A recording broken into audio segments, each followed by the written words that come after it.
Get up and get out. Get out. Get out. I have a question for you. Say Christ is Lord. Say Christ is Lord. Say it. You say Christ is Lord. Get out. Get out. Christ is Lord.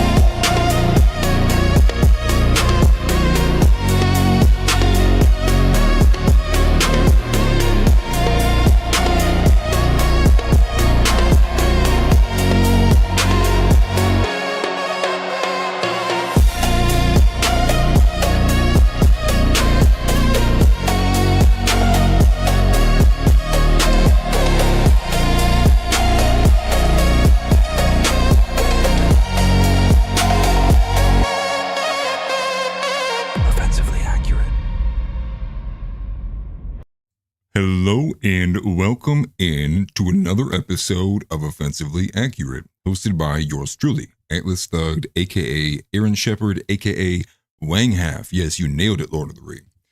Also appreciate it that you guys are enjoying the thumbnails. I'm trying to have a bit of a artist kind of who am I kidding? I'm trying to make some good thumbnails. I'm glad you guys like them. We have a lot to get into. I want to revisit a little bit from Sunday, but I'll save that for now. There's a lot going on. And as usual, this is kind of normal, to be honest. This is how Mondays typically go. Mondays typically go with a lot of news because it kind of recurs from what was dumped on the weekend that wasn't covered because there's not much money in competing with people's plans on the weekend. Kind of the typical thing of the news cycle. But we have some crazy stories and quite honestly, some depressing ones because we're going to be a bit serious today. At the top of the hour, where there's two things I'd like to discuss. The first one, artiste, that's actually good. The first one being that I caught this right before I was getting ready to go live. Trump did kind of halfway disavow Marjorie Taylor Greene. He did kind of put forward that she's working for the other side. The second thing is the members only stream. If you didn't catch that about a few hours ago, I watched in full the India video. The one that was supposed to be released, but wasn't going to be released, but then did get released. And that was because Tyler Oliveira, I believe is how you pronounce his name, was being threatened. His livelihood was being threatened. He was getting death threats constantly from a bunch of, you guessed it, Indians, because he was about to air out a documentary about their poop throwing festival they hold. Now, why would they be angry? Well, I think there's a couple reasons for that, but not to get too much into that. But it's a crazy video if you've not seen it. I don't recommend anybody watching it all the way. Just kind of get a glimpse of it, get an idea of what's being shown there. You don't need to be watching the whole thing. But it was disturbing. And I think the takeaway there is, in the documentary, all the Indians are very proud. They're glad. They're showing it off. They're trying to get the guy who's filming, Tyler, no, come look at this. They're explaining to him. They're like, this is why we believe it. This is why the women aren't involved, which is hilarious because they exclude the women from it. It's like, it's a poop throwing festival and the women still aren't allowed to join. It's like, what does America become, man? And so the funny part is, you get towards the end of the video when they're having the actual festival, and only the men and the young men are allowed to participate. And there's in the center, and there's a barricade of women all the way around this festival because they're just watching and they can't participate, looking like they're dying to get involved. Very disturbing stuff. But the question is then why is everybody angry over here? Well, the truth is because it makes them look bad. It brings and it sheds light on where they came from. What is their culture? What is their tradition? Now, to be fair, not all of India practices this. But it is a big enough phenomenon that it cannot be ignored. And so enough on the Indian stuff. I'm sure we don't need to be talking about poop for too long. Nick is here to stay. Yes, I agree with that comment. In terms of what was featured today, we're going to be picking back up on, we're on day 13, I believe. We're 13 or 14 of the TuckerCaust. Worst thing to happen since World War II, apparently. Government shutdown is supposedly supposed to be ending soon as well. I believe we are approaching the longest government shutdown ever, if not already. And we got a vote 60-40. Some of the Democrats left their side to vote alongside the Republicans to vote for the shutdown to end. The only thing is there's some competing factions even alongside this, right? You have Rand Paul supposedly leading a group of Republicans on principle because of a policy dispute. And I was beginning to try to outline and put some stuff together about the government shutdown. And then I just kind of had this epiphany where it was like, who gives a shit? Like, who literally cares? It is just theater upon theater upon theater upon what Trump says about Massey, but I hesitate to say that about Massey, but I agree. A bunch of grandstanding, a bunch of, my guys get this. And so the deeper you look into it, the Democrats are really not approaching the table because of the Obamacare credits. And that's where a lot of the hiccup is at, is the healthcare. And I believe not Nancy Pelosi. Who's the one who pretended she was a Native American? Elizabeth Warren, Pocahontas. She was writing about, I can't change my vote. The American people want affordable healthcare. And it's like, no, the American people want all these Indians and non-Americans out of this country, actually. And then we also have the Supreme Court, unfortunately, rejecting the bid to look at or to overturn the same-sex marriage. And I believe that was escalated from a county clerk in Kentucky. But the Supreme Court does what the Supreme Court does. Just like how we saw, I believe this was in 2020 or prior to 2020, when there was literally like 9 states versus 8 states, and the Supreme Court should have heard the case on the grounds of like state constitutions and the voting legislatures. What did the Supreme Court do then? Now we're good. So this is kind of a status quo for the Supreme Court.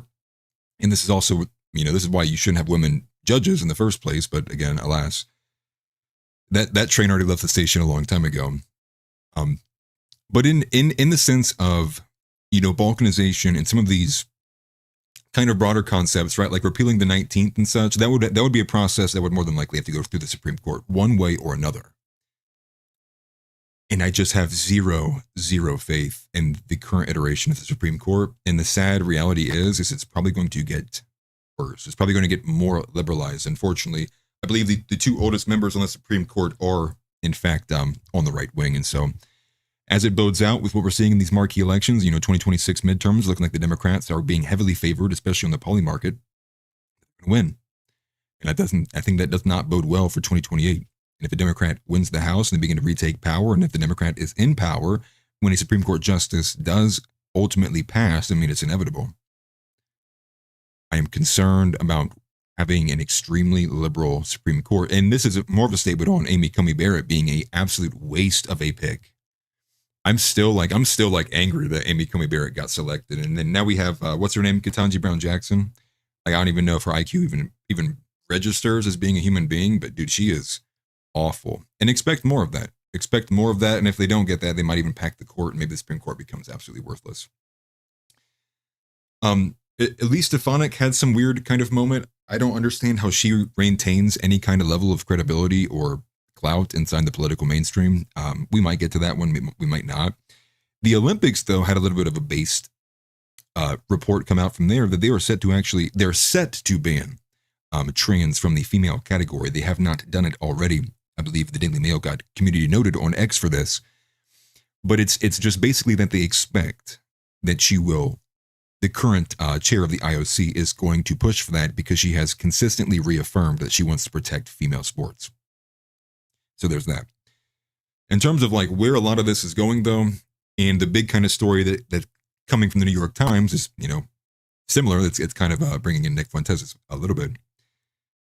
Is that the Israel-Iran war is probably we're probably about to see it pick up again. It's inevitable. And the reason for that is because everything that Nick has basically hammered out. And the reason why many people tuned in to during the 12-day war, when it was kind of his, his hot streak, his time, if you will. And that's because the strategic objectives have not changed between either country, and neither was met. And ultimately, the reality is the only reason they stopped bombing each other for that time period was because they were running out of like missile defense systems, and they were also running out of missiles from Iran. And that's what the current report is right now, is that Iran is working on a brand new nuclear facility. So there's a lot to get into. A lot of it is depressing. And Dave Portnoy makes it worse because Dave Portnoy got a guy literally arrested for speech because the guy said, F the Jews. And I believe he threw a quarter or something at him. Now the guy's being arrested. First Amendment, my ass. Now, I would understand the assault element, right? If you threw a coin at him, it's like, that's not cool. But still.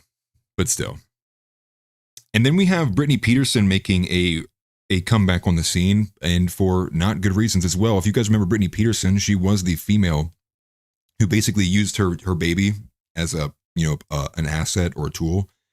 And that was when she was saying, mothers need to be able to vote. We need to have women in Congress, more pro-mom stuff. And it's just all this gay feministic shit that you don't want to have to listen to for longer than 2 seconds. She came out today in support of visas. And the quote right here that I have from Brittany Peterson is 60% of ski resorts depend on workers with J1 visas. And so she is pushing for ski resorts needing to maintain being able to use visas to supply labor. And the question is why are local people not being selected for such menial, basic minimum wage positions? We'll get into that as well. And then the worst thing I've literally seen in I've seen it before, but to see it again pisses me off. And we'll save this for the end. It'll be the gay of the day.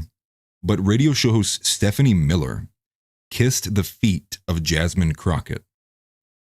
I'm not even joking you.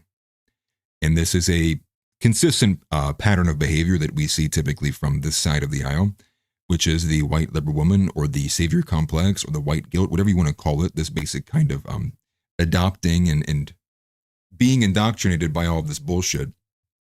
Well, this is what you do. And this kind of is a parallel to a video that came out, I believe it was like 4 or 5 years ago, where it was basically like I don't know if it was Hebrew Israelites, but it was a crowd of a bunch of black dudes. And it was like white family after white family, like getting on their knees. So they're like, oh, we're so sorry for our ancestors. Disavow. Completely disavow. But with that, that's an overview of what we're going to get into. So make sure you smash the like button, obviously. And if you don't, well, you're just gay. Anyways, let's get started. Straight through, offensively accurate, that's the view.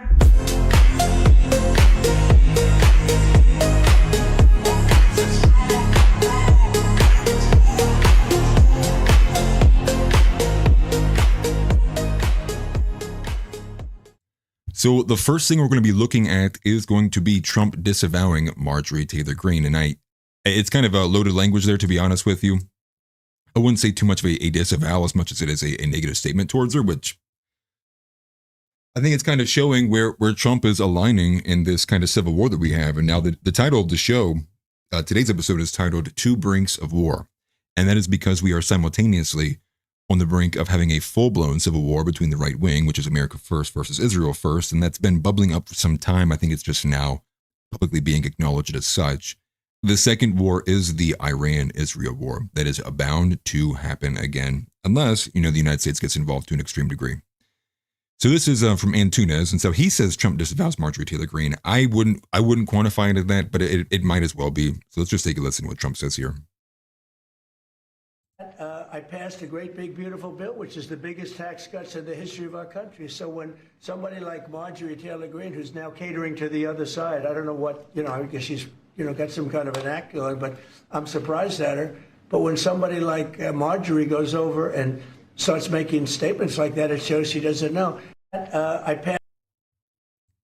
Shows that she doesn't know. And the big statement is there is helping the other side. So now this is kind of parroting the framing of what many of the Babylon Bee crowd, the Ben Shapiro crowd, which is essentially that, that this America First iteration, this faction, whatever this is, Trump and his ilk, the Babylon Bee, the Israel cocksucking crowd, I need to stop cussing so much.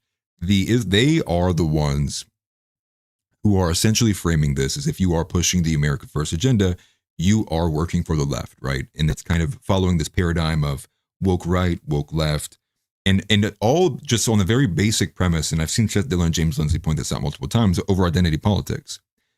And that does seem to be where this aggression is meeting in the middle, where you do have our side saying, it's not even about identity politics. It's the fact that you're purposely avoiding identity politics for one specific group, and everyone can see that. The other side is saying, we don't do identity politics. And it's such a joke. I mean, this Tucker Carlson and Nick interview, basically, we have a new iteration of BLM. And what's insane is I saw there's a viral X account called Jews Fight Back Now or something like that. And they literally have the Star of David with the BLM fist. Hell, I'm going to pull it up. Because I don't want to say that and then not pull it up. You guys need to look at this. Jews Fight Back, I swear. That's the right one, right? Look at this. You see what their profile picture is? And then this crowd is the one accusing us of being like the left. It is like, I don't even understand what levels of retardation people have to reach to take some of these arguments seriously. But I am tired of being held back by people who are literally retarded. And it's like, if the majority of the right wing is made up of people like this, it's like, okay, well then I don't even care to hear your opinion anymore. And it's just, it's such on its face, it's almost like it's trolling. Like, are you rage baiting me?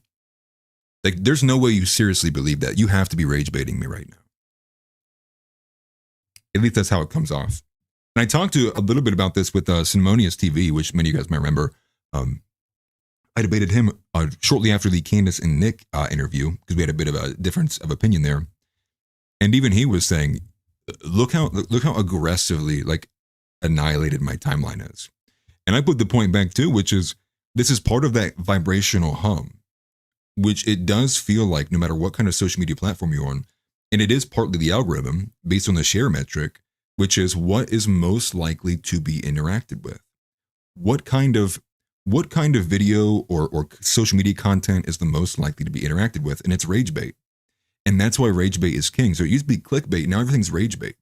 And that's because when you see something you like and you laugh at it, you're like, haha, you may send it to a friend. When you see something that you can't stand, you immediately go, I'm sending this to, can you believe this? Can you believe that? And that's how things catch like wildfire. And so that's why you have these algorithms basically dictated by this. So, and then you add in the Zionism element, and then you're consistently seeing it. But this vibrational hum of the misery, this angst, animosity, I feel like a lot of it does stem from that, which is basically at any point in the day when anybody opens their phone, they're more than likely going to be displeased by the first thing that they see. But the algorithm's doing its job because it's feeding you something that you're probably going to spend some time looking at, or at least interacting with a little bit. And it's just unfortunate, man, because it's exploitation of our nature. And it's like, how do you get around that? It's basically, that's what, women are being used as. They're being exploited to an insane degree with emotional arguments. Yeah, cortisol addiction.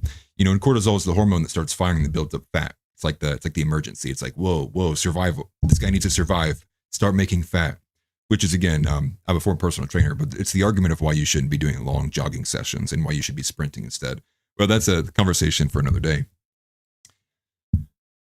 The Jews fight back. Just remember that. And let me show you here too, 85,000 followers. 85,000 followers. And they joined October 2013. So maybe it was an account that was bought over and repurposed. That happens all the time. Who knows? But here are your factions. Pick your side. But day 13 of the TuckerCaust, and so there's a couple instances. We have a Mark Levin clip that was circulating. I think we should just start here. This is Mark Levin on what it means to reject Judaism. And he's just an idiot, and it doesn't stop. But here it is. It's a short clip, it's about 35 seconds long, from Chief Jumpster. Mark Levin claims if you don't believe in Judaism and reject it, you are rejecting America. This is our country. We're celebrating our country. Every July 4th, we're celebrating the principles that undergird our country. If you reject Judaism and you reject Christianity and you reject the link of the two, you reject the Bible. If you reject Judaism and Christianity and the brotherhood and the sisterhood of the two, not only are you rejecting our founding, you're rejecting our country. You're pushing some other agenda, whatever that agenda may be. This is our... Right. And what I can't stand with that too is this kind of equivalency. Who in the world is that?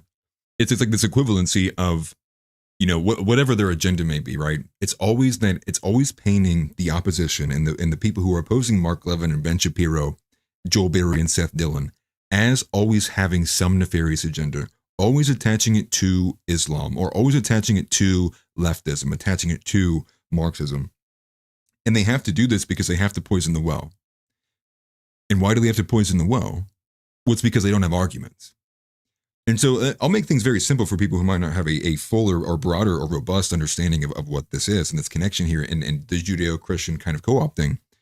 But basically, to take Mark Levin's position, you would have to then, you would basically have to be called to, you would have to call all the ancestors from basically since Jesus had been alive to the late 1800s and condemn them.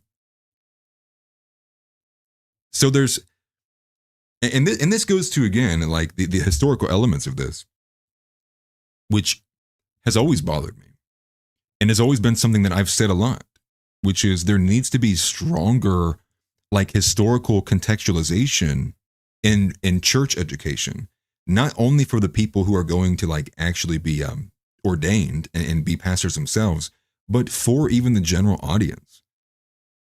And without that, this kind of develops the Christianity that we don't want, the Protestantism that we don't want, which is nonstop exegesis out of a vacuum. It's, I'm gonna read this Bible verse. I'm gonna look at just the one verse. I'm gonna omit what came before it. I'm gonna omit what came after it. I'm gonna omit the author. I'm gonna omit the time period it's in, and I'm gonna just look directly at that verse. And then me, as a non-ordained individual, I'm going to say, this is what I think this verse was saying to me this day. That's poison. It's quite frankly poison. And even if you were a Protestant and you would say nothing to the church, well, the argument is with a man in Ethiopia who I believe runs into Philip. And what does the guy from Ethiopia say to Philip? He says, how am I supposed to make sense of this text? How am I supposed to understand this, like, alone? And Philip basically walks through it with him. He gives him the gospel, and then he explains things. And so I think even inside the scripture, if you want to just adhere to that, there is a lesson that there is a bit of mentorship that's required. You can't expect to hand someone a Bible and then they will just know. But that has ultimately been the female version, this effeminate version of Protestantism that we are trying to fight against. There's another segment that had come out too. MSNBC is actually joining in on this now. And there's the caption says GOP creature. I actually have no idea who this individual is. I did catch a little bit of it earlier.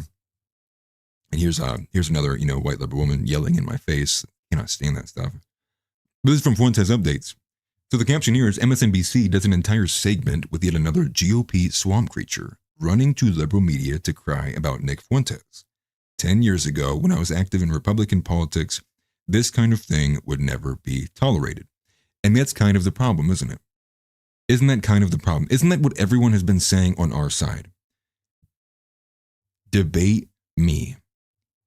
And we know what the funny element of this is everyone used to always put Charlie and Ben Shapiro in this category.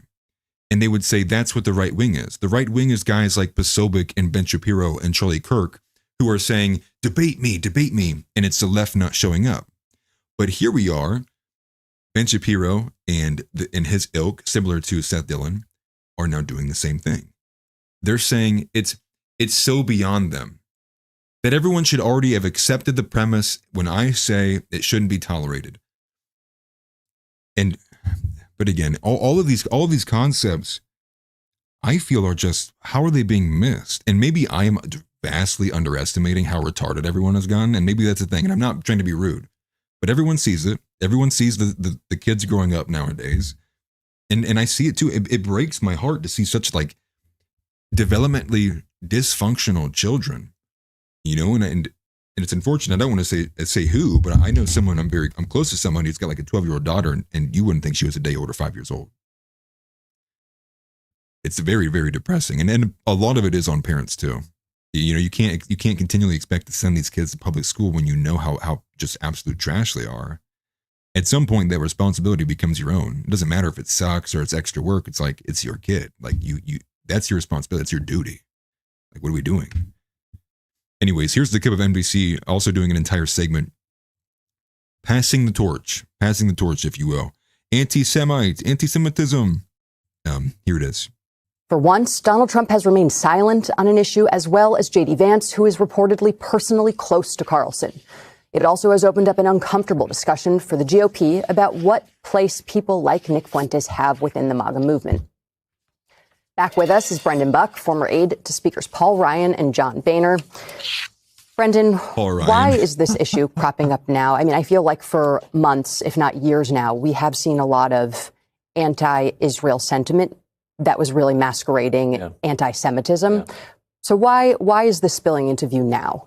Well, it's spilling into view because of this interview, but I think hopefully this is helpful. Hopefully this can be a moment where we actually have to confront things that are going on in the party. And something. But why is Tucker Carlson interviewing Nick Fuentes now?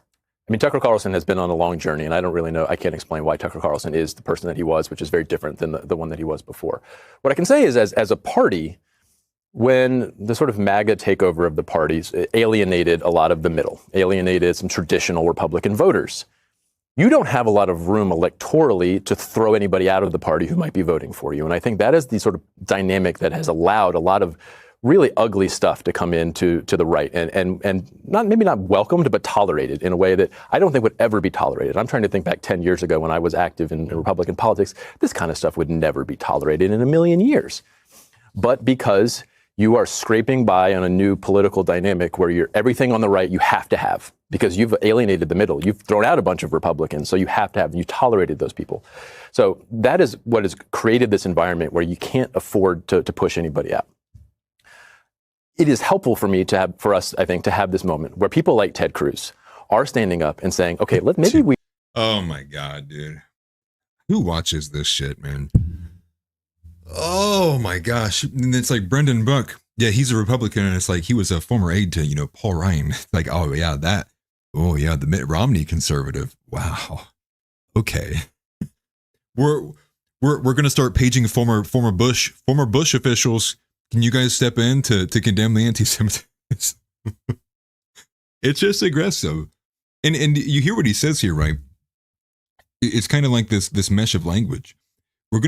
Now's the chance we can really confront these ideas head on. There's no confronting happening. What does he mean by confront? Sniping? Blocking? Posting from behind blocks? Not actually debating the idea? Just expecting that you as a better man, whatever your name is, Brendan Buck, we should just take your word for it, that what this agenda is evil and it shouldn't be tolerated. Who are these people, man? Where do they get the audacity? How do they get off on this shit? Like, understand, like that's the element that really kind of frustrates me. It's like, who the fuck do you think you are? And in the age of the internet, when you can literally just you can click on X and in 2 seconds, half of what this guy just said, you go, wait a minute, what? With that? Or you watch the Tucker and Nick interview and you go, oh yeah, Tucker did push back. It was kind of contentious. Tucker was trying to do the whole Jesus loves everybody. Jesus said be nice. And Nick was saying, well, it really wasn't like that. But if you just listen to Ben Shapiro and Megyn Kelly, you would have thought it was a XXX rated movie, dude. They were doing pornographic scenes in there. Tucker Carlson was spinning on it. And they just lie. Like, and then Brendan Buck, who is this guy? How much did he get paid to just jump in there and do it? But he's a fossil. You should have went with Paul Ryan and left center left. Please walk center stage left. See ya. But forgive me, it just angers me. I want to not curse as much. I need to clean myself up, just like Nick. Then we got an even more aggressive clip, and this is from Jonathon Greenblatt, who is calling for censorship, which is not surprising by any stretch of the imagination. I think in his words, he literally says, calling on the social media platforms to do the right thing. Just do the right thing. You know what the right thing is, YouTube. Do it. I don't have to tell it to you. You just know what the right thing is to do, YouTube. What is the implication there? That YouTube and Greenblatt are aligned? Or is it more closely to the fact of this premise must be accepted for you to exist in society? That is where we're approaching, and that's how it is all over the rest of the world. And you guys, if you saw the Nav Sunday show, I mean, it's hard to even argue much of this on YouTube, because I don't want to threaten the channel that we're working on. But you can see how these people act when their post-war consensus worldview is threatened. They don't even know how to act. Now, I'm hoping that I can slowly massage on Chuck, Mr. Chuck Mason, and he can begin to see the light. But I don't have much faith. But here's Jonathon Greenblatt, and then they also say a quiet part out loud.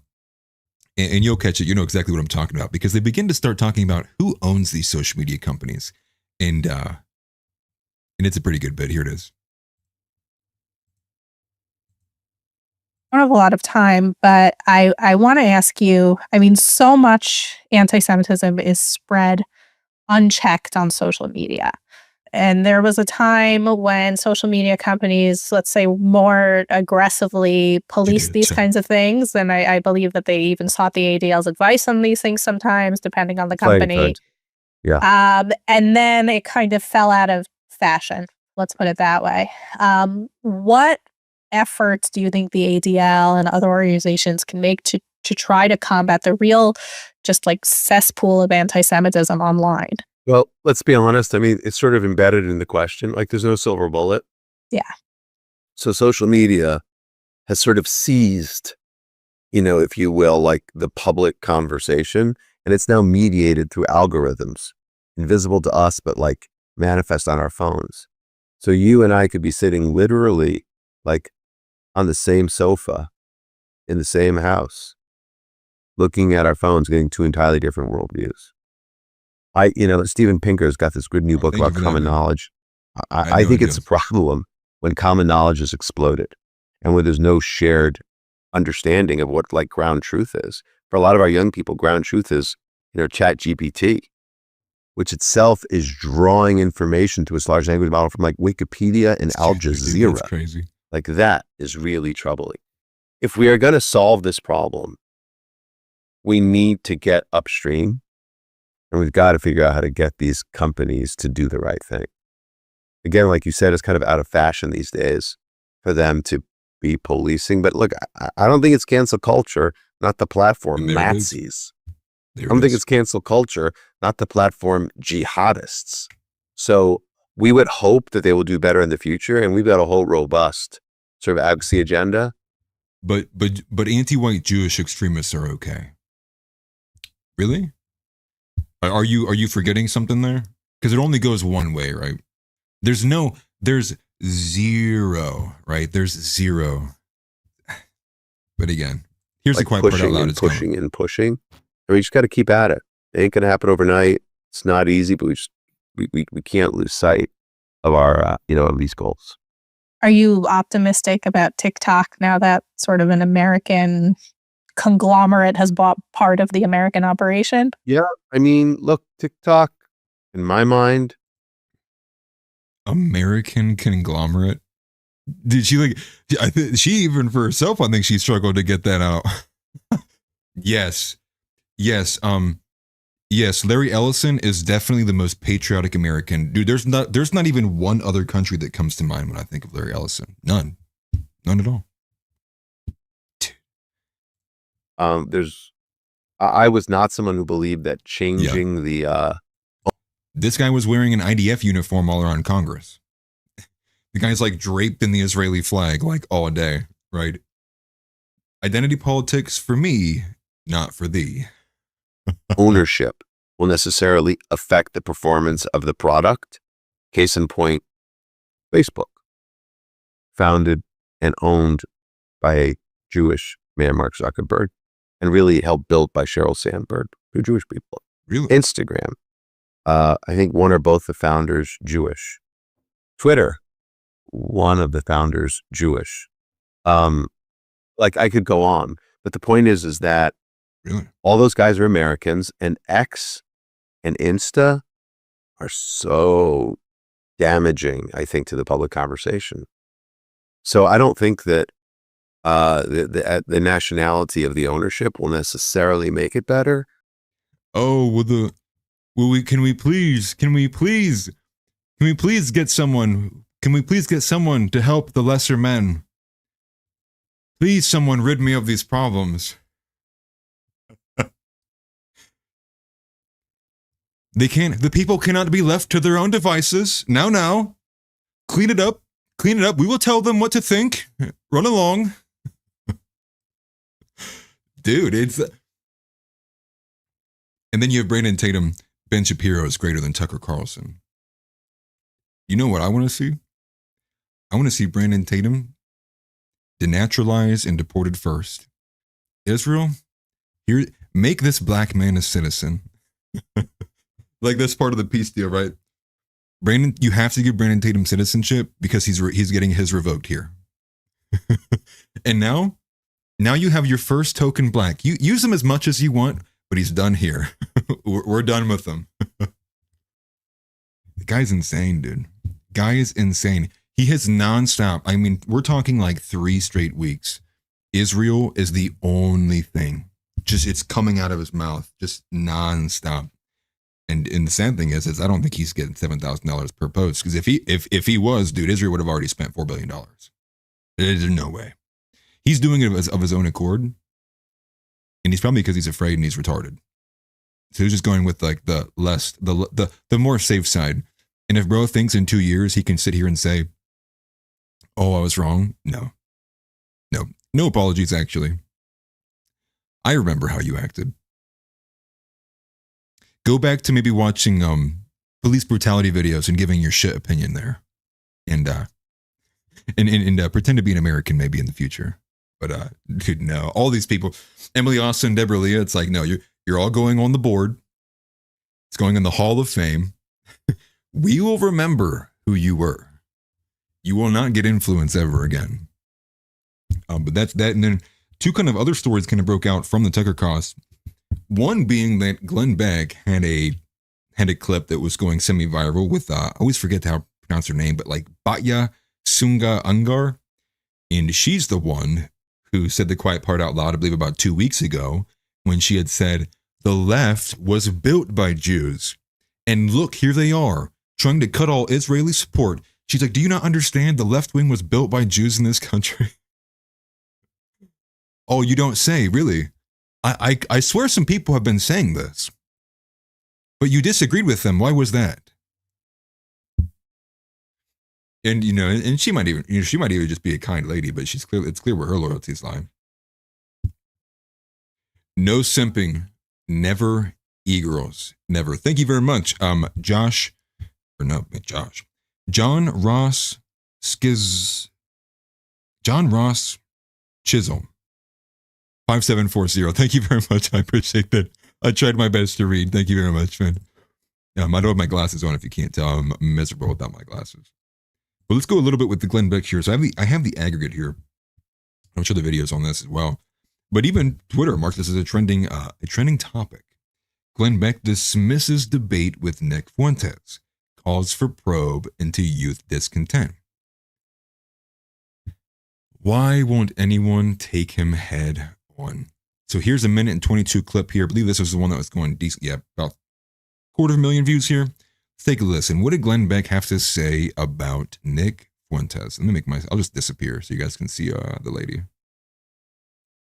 Well, I don't think he's worth anybody's time, quite honestly, because I don't think he actually believes anything. I think he's from this new culture that says the most outrageous things for attention, and I'm not going to give him any attention. I am very clear on anti-Semitism. I am very clear on who and what we should stand for. I am very clear on fascism, communism, authoritarianism, and the U.S. Constitution. So I don't think he's worth debating because there's no logic behind any of that. It's rage, et cetera, and I think it's performance art. Dude, did Chuck get his talking points from Glenn Beck? Does Chuck Mason work for the Blaze? Is there something that was not told? Why everybody always withholding information from me, man? I got to find out last. That was the argument. That's what you keep hearing from these boomers. They're just saying this stuff to say it. It's just this performative stuff, because they're trying to drive the nail through the wall, through the whole coffin. They're trying to drive the nail through that beyond a shadow of a doubt, there is nothing credible about what Nick is saying. Nothing. And they're doing all of this without addressing the main portion of his message. they will not touch the main portion of his message. They will only touch the Hitler, the Stalin, the clips, the quips, I should say, like the 10-second ones. Why is that, Glenn? Why will you not debate? Why can we get somebody to debate Nick that's not Dinesh D'Souza? Literally anybody that's like in this mainstream crowd, Seth Dillon. Now, the one I would like to see, actually first, I would just like to see him get dismantled, is Steven Crowder. Especially because Steven Crowder wanted to henpeck Tucker Carlson about how to do an interview. Still waiting, Steven. Any teaser or promo out there yet? And I don't watch Steven Crowder, so maybe he said that it's in the air. Maybe it's something he's working on, but I've not seen nothing yet. Let's go and finish this out. However, know that exists, and that will affect people. So now let's look and take another step back from that. Okay, so people hear that and take it seriously. It's our job to understand, why are they susceptible to that? Why? How is it that anyone with any sense of logic and decency can fall for that? They've been disenfranchised by something. What is that? And that was exactly what I said to Chuck. That's the argument, and you're making it for me. And for one, it's not why are they susceptible. The question is why can you not quantify what this is? Why can't you put your finger on it? Now, for some, it may just be because they're ignorant. And they got one-shotted by the post-war consensus, and they're just dumb. Or it's malicious in the case of Ben Shapiro, where he knows there are credible arguments and beyond credible arguments being made by Nick, which is why he won't debate him. When you have Asmongold, Groiper, I should say, saying that the only way this goes away is when you directly engage Nick, and everyone seemingly is unwilling to do that, well, it ain't going away. Now, Josh made up a pretty depressing point, which was, so how are they going to make it go away? And Josh was under the mindset that he thinks like it possibly may be on the table. And I'm halfway inclined to agree. And that is because they are their own worst enemy. And we can see this from the influencer campaign. We can see this with the propaganda they try to run. They're awful at doing it. You know it's bad when Tim Pool is saying it's bad. You know it's very bad. So how is it going to disappear? How will it go away? What are they going to do? I'm not sure, but it's definitely not going away anytime soon unless they outright just come back with a wave of, what's it called? Censorship. They'll just have to like nuke everybody at once. Because otherwise I don't know how you make that go away. And two, if you do nuke everybody at once, I think that's the beginning of the end. That would be the catalyst, right? You can't take that many people off at once. Now, the thing that was surprising me was that Brett Weinstein actually defended Nick. This was kind of crazy. So this was actually another trending item. And X, again, picked this one up as well, too, because it was trending so much. New York Times coverage sparked debate on Nick Fuentes' influence. But here it is. It's this one right here from Brett Weinstein.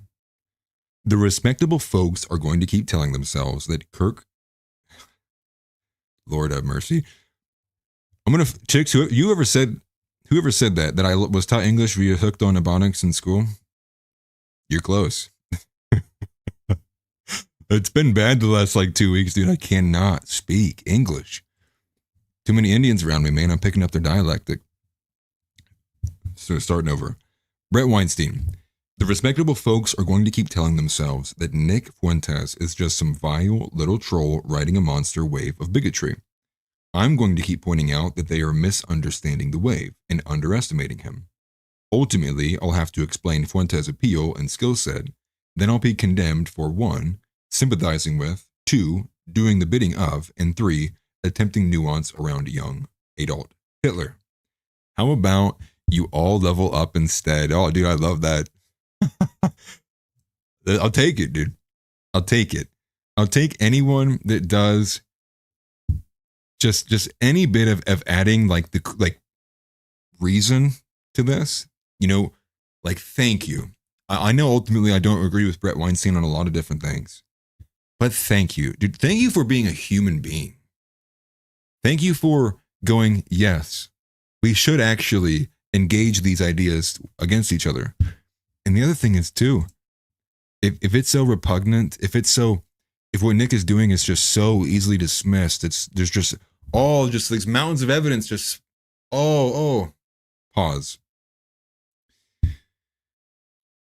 Then just do it. Then get it over with. Get it over with. Instead of doing the greatest hits compilation, pony yourself up, Ben. You've been in politics for God knows how long. If you can't make an argument against the one thing you have decried your entire career, you are a fucking scam. You are a joke. And he's still not, imagine that, dude. Ben Shapiro has been in politics since I can even remember I was conscious. His biggest piece, his wheelhouse, has been the conservative fighting left wing, but also more so the Israeli connection and being a major supporter of such. The entire time decrying Nick from the beginning of his career, basically, trying to stomp him out, in his youth and infancy. All that time and you can't give the people a 2-hour debate. How do you not have this memorized now if you're Ben? If what he's saying is so righteous and so incredibly self-evident when he says it, like Glenn Beck is making it out to be, like Seth Dillon is making it out to be, then why won't any of you do it?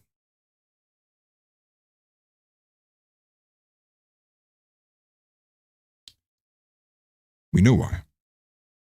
It's because they're wrong. It's because we'll expose them to the public, and they will begin to see the underbelly of the dark side of conservatism and what has basically been the parasite, the brain parasite for Lord knows how long. And then all their careers are over. Ben, gone. Seth Dillon, gone. Glenn Beck, gone. Why would you ever listen to these people again? They've been in politics for that long and they just had one pulled over them. They didn't get one pulled over them. They knew what it was. And that's why they can't do it. They have so much to lose, they can't do it. Hell, I would imagine that if Ben Shapiro debated Nick, Netanyahu would arrest him for a war crime. Netanyahu would issue an arrest warrant for Ben Shapiro. like that's probably the level of which that they would approach this with. And that is just, and I fall back to where I'm at always, which is how are people not, I don't think I'm some intellectual hero. I say it all the time. I think I'm retarded. I just pay attention. But to me, it's this is so obvious.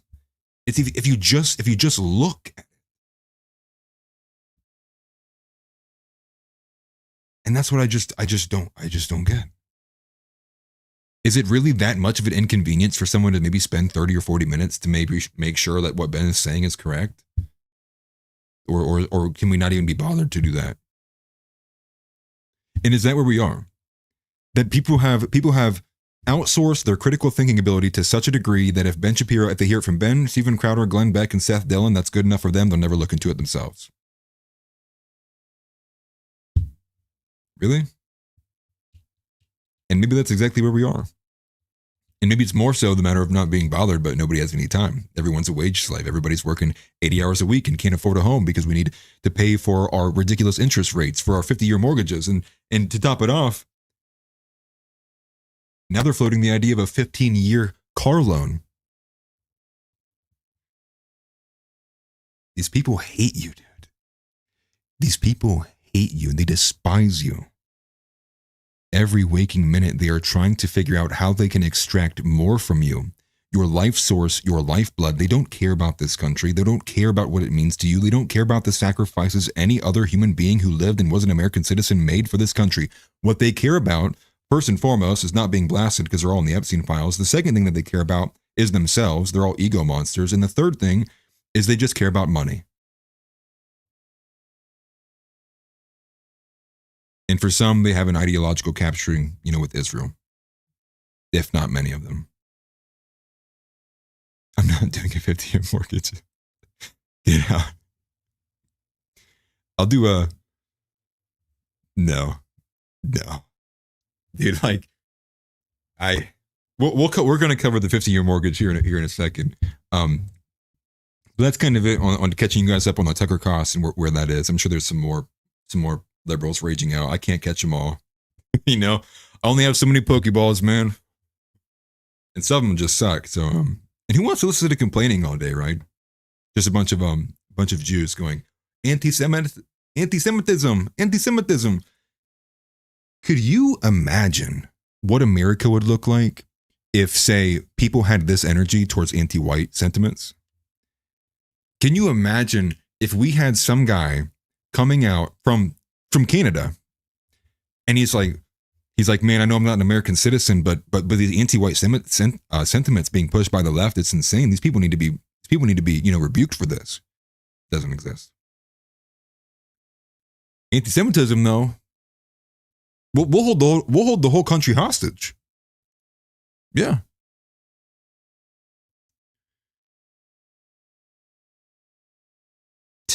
I'm too old to believe these people are just ignorant. And I don't know. I think it's 9mm razor. What can be attributed to ignorance must be attributed to malice. Flip it around. Whatever that first one is, no, that's a lie. That is the social ecosystem.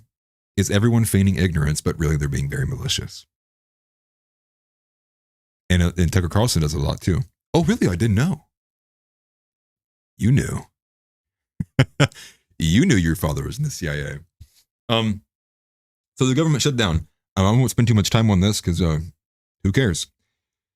But it's supposedly ending soon. There was a 60-40 vote. I'll pull this up from the AF Post, actually. Get some more actual information on it. This is from Reuters. As you can see, this is the vote they had, the motion to end the government shutdown. The only thing is that doesn't mean it actually is going to shut down. This is the motion, I believe, in the Senate. So the House, I believe, still has to vote on it as well.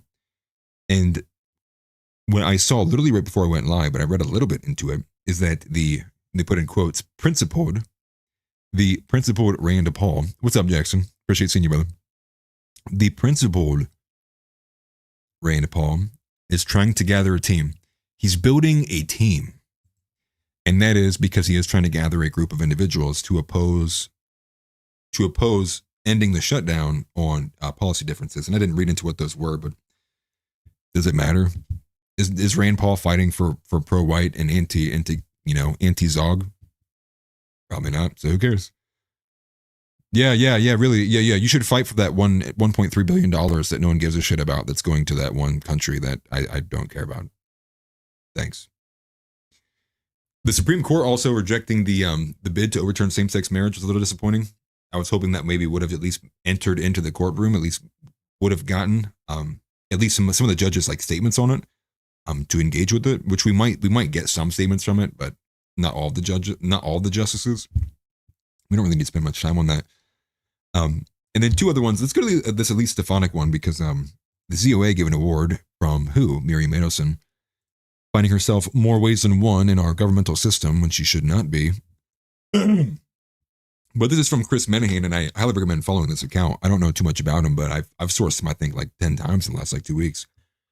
He says, Elise Stefanik opens her campaign for New York governor by receiving an award from the Zionist Organization of America. Sounds very American. For fighting anti-Semitism and sharing these words of praise from Israel. First GOP mega donor Miriam Adelson. Before we go to the video, just understand with all this rhetoric and what's going on, 2 years ago, every single soul on the right wing would have sat there and screamed at the top of their lungs, the whole Nazi thing is a big joke. It's a big joke. Nobody's a Nazi here. Like it's the left, it's the left going crazy with their jargon. They're trying to dehumanize. They're trying to inflame the rhetoric. And then here we are. 2 years later, Nick gets one interview. The whole right wing is like, the left was completely right. Nazis are everywhere. Nazis are behind my door. I got my food door dashed by a Nazi. My disdain for the people who have been in positions of power and who have peddled influence for the generation that preceded me it's palpable. And I try not to let it show too much when I am getting in engagements with people who are boomers, but it's hard not to feel anger. And especially for those who are supposedly the vanguards for our side, right? And then you wake up, it's the definition of never meet your heroes. You meet Tim Pool and he takes his beanie off and you're like, oh God. I'm bald too. I can make that joke.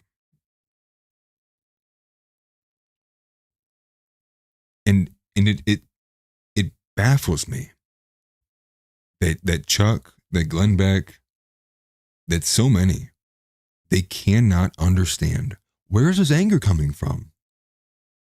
Gen Z doesn't like women. They don't like the blacks. They don't like Indians.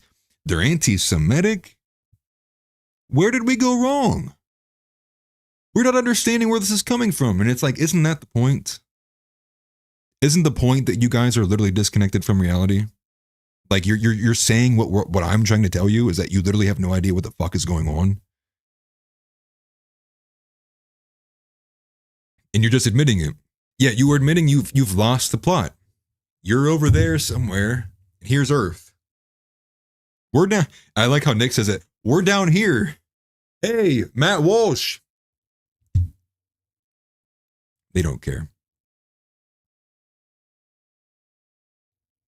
And especially too, Matt Walsh in particular, he has some repeated statements that's very very ivory tower-esque, you know. And it's like, and I even disagree with him even 2.5 years ago on some of this stuff. It's like, bro, who thinks like that? Come back to us. We care about you. Please. Anyways, here's the video. We're going back. This is Elise Stefanik. Elise Stefanik, who I thought was in the Trump, the cabinet for Trump, but maybe she's not. Or I think she got replaced by somebody, actually. I try not to follow too many women in politics, so they give me brain cancer. But anyways, Elise Stefanik opens her campaign for New York governor by receiving an award from the COA. And who's giving it? Miriam Adelson. So here it is. I know it's a bit blurry, but I'm sorry. I want to wish you congratulations on receiving the ZOA's Mo Zuckerman's Maccabees Warrior Award for good leadership and for your fight against Israel and Jew hatred on colleges' campuses. I want to tell you that when I heard you talking to the head of the universities, I said to myself, she has the guts to say the truth. How could we come to a period when we don't have guts to say this truth? Sheldon used to say, stand up for what you believe in, even if you stand up alone. And you showed us and all the world courage. You had courage. Okay, I can't take it. The broken English is a nice touch. Nice touch.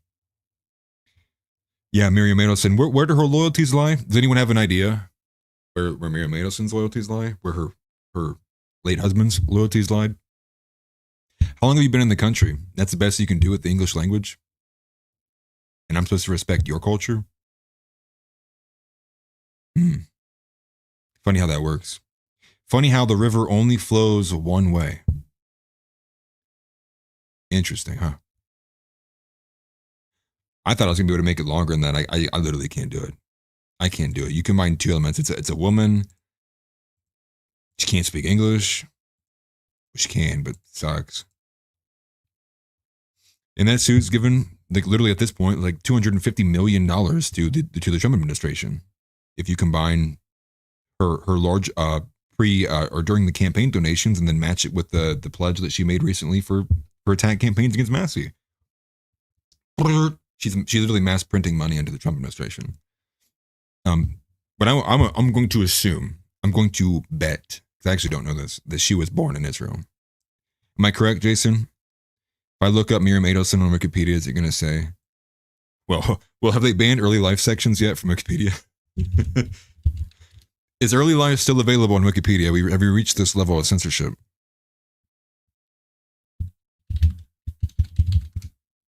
I'm not donating to your BS.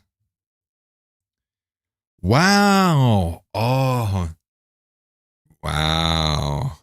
She was born in Palestine. She's Palestinian. Wow.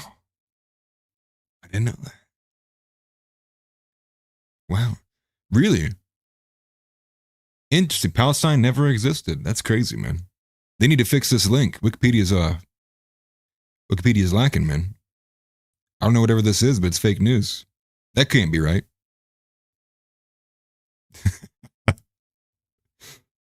Oh my gosh. Don't you love it? Don't you get up? Do you guys get up every morning like I do? And you love it. I love it. I love being henpecked by women and constantly having to look at Jews telling about anti-Semitism every day. Love it. How could you not? At this point, how could you not? How do you guys not have Stockholm syndrome at this point? I miss when I'm not being abused. Oh my gosh. Thank you, Tix. I appreciate you. Best moderator, filling in pretty heavily for Donnie while I was gone. Appreciate you, man. Okay, anyways, let's get back on track. The Olympics are supposedly on the verge of banning trans from female categories or female sports. And they have like a new designation. It's called like DSD. Dude, it's the gayest thing I've ever heard in my life. It's like differences of sexual development. Can we just use the English language as it was intended? Can we stop coming up with these random acronyms to like their feelings? But DSD, so differences, so individuals who are marked with differences of sexual development. And the newly seated IOC president, Kirsty Coventry, wants them gone. Or at least eliminated from the female category. And so I'm unsure what their plan is or how they plan to kind of entertain those notions. I'm really not sure. Where is Donnie? Do you go to the wall? Donnie is dealing with a lot of family issues. And so if you guys do have a chance, and I heavily encourage you, please say a prayer for him and his family. He is having a very rough time. I'll leave it at that. I'm going to keep it private for the most part. Moving on from there into kind of the mainstay story, what we have happening is the Israel-Iran war is only a matter of time. At least that's how the New York Times sees it. So we had this heavy article come out. Let's start here from AF Post. An Israel-Iran war is seen as only a matter of time. And that's what they have. It's coming. Exactly as Nick predicted it. And quite frankly, others included, right? Scott Horton, a few other people in there who were right on the money. The war was not over. And can you imagine that too? Can you imagine, like, because what do the conservatives say, right? Conservatives say that Donald Trump ended the war. He brought peace to the Middle East. He ended the 12-day war.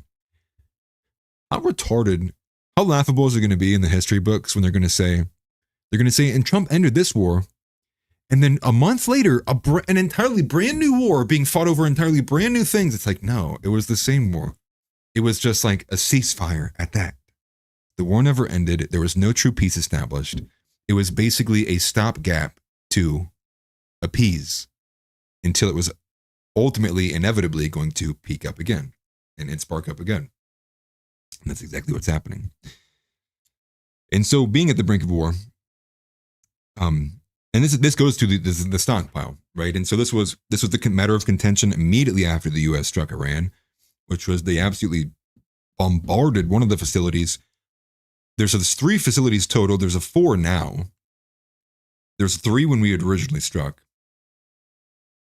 One was untouched, and forgive me because I forget the names, but one was untouched. One was hit from the ocean, and one was hit with the major bomb, which is the one that you saw all over the timeline. So now supposedly they're building a 4th, and it's called Pickaxe Mountain, or at least the facility is being built near Pickaxe Mountain.